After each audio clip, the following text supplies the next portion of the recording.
You're about to order that country classic chicken, but here's the part the menu leaves out: it may be pre-breaded, par-fried, and sitting for weeks before it hits your plate. And that fresh beef burger you saw in a TV spot? We found locations where meat sits in coolers for days, then gets reheated on the same tired surface. Let's start with the two biggest nostalgia traps, and then I'll show you 5 chains that prove transparency and fresh prep still exist, so you keep the comfort and ditch the risk. Quick favor before we move on. If you appreciate this content, consider giving this video a like and subscribing to the channel. Believe it or not, more than 92% of viewers haven't subscribed yet. It's free and only takes a second, but it means the world to us. So did you subscribe already? Great, thank you so much for your support. Now back to the video. That cozy dining room glow hides a cold reality: meat that was cooked long before you showed up. Let's start with the claim. Some nostalgia-first chains lean on industrial tricks while selling a handmade story. The props say grandma's stove. The system says factory line. Pre-breaded, par-fried, batch-cooked, then held under heat lamps so long the clock does the cooking. Take Cracker Barrel. Pre-prepared for weeks means this in supply chain terms: proteins get cut and breaded at a central plant, par-fried to set the crust, frozen, shipped, and rethermed. That par-fry locks in oil, not freshness. Cracker Barrel is sticking with its Southern comfort roots, scrapping new design plans and announcing the old country store look is here to stay. Announcing Tuesday it was suspending all remodels after swift online backlash from customers. Become sort of a symbol of this old-time Americana. Cracker Barrel tested a more modern and bright design at 4 of its 660 locations, but quickly found customers preferred nostalgia over a modern new look. After a long hold, the crust goes from crisp to soft, the steam melts the coating, and you get that odd squeak when you bite. Fries pick up a stale fryer note, because old oil loves sponge-like coatings. It looks golden. It eats tired. Now the safety piece. Meat has a narrow temperature window. Cool too slow or hold too cool and you sit in the danger zone where bacteria thrive. Health inspections often flag the same patterns: improper hot holding, sloppy cold storage, cross-contamination from shared tongs and boards. You do not need a headline to see the risk. You just need a thermometer and a log that is actually filled out.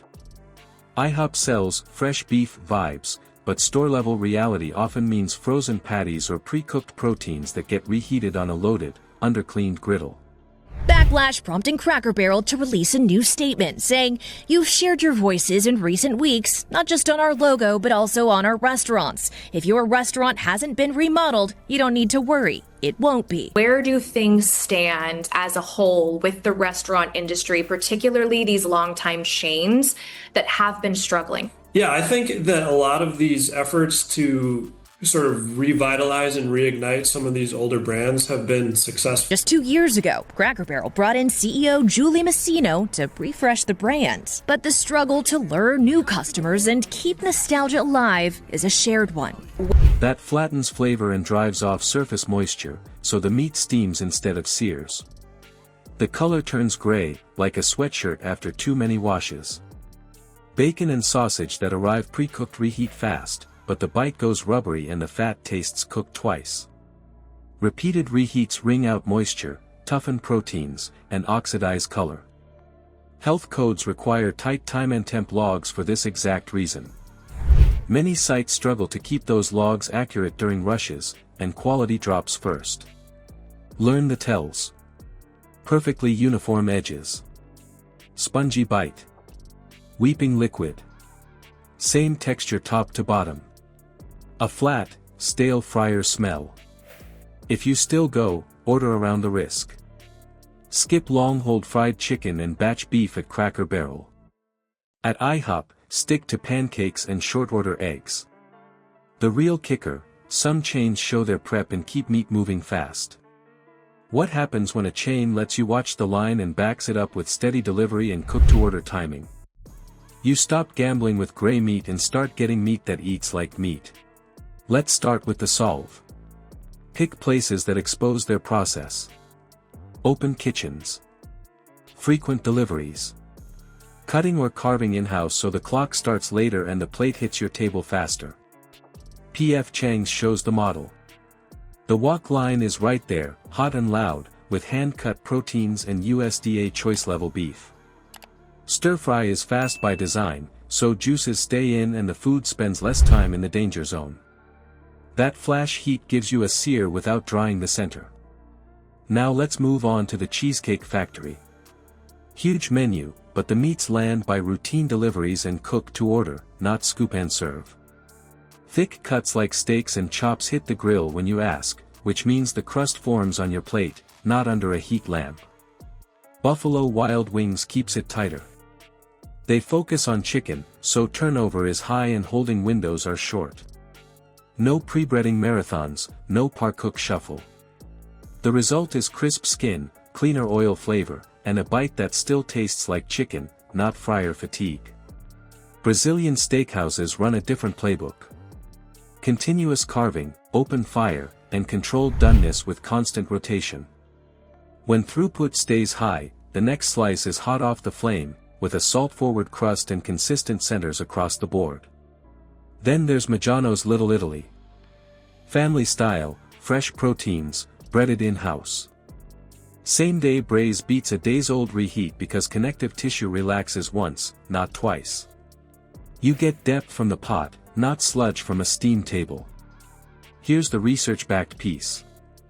Frequent delivery and in-house cutting shorten the time meat sits. Visible lines raise the odds that temperature logs stay honest.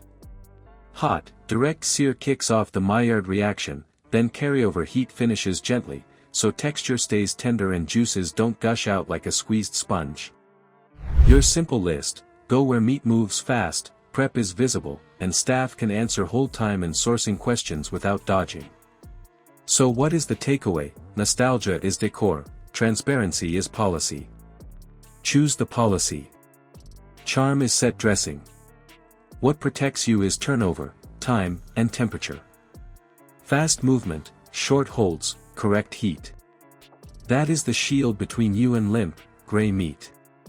Think of it like rush hour traffic. When cars keep moving, you get there safe.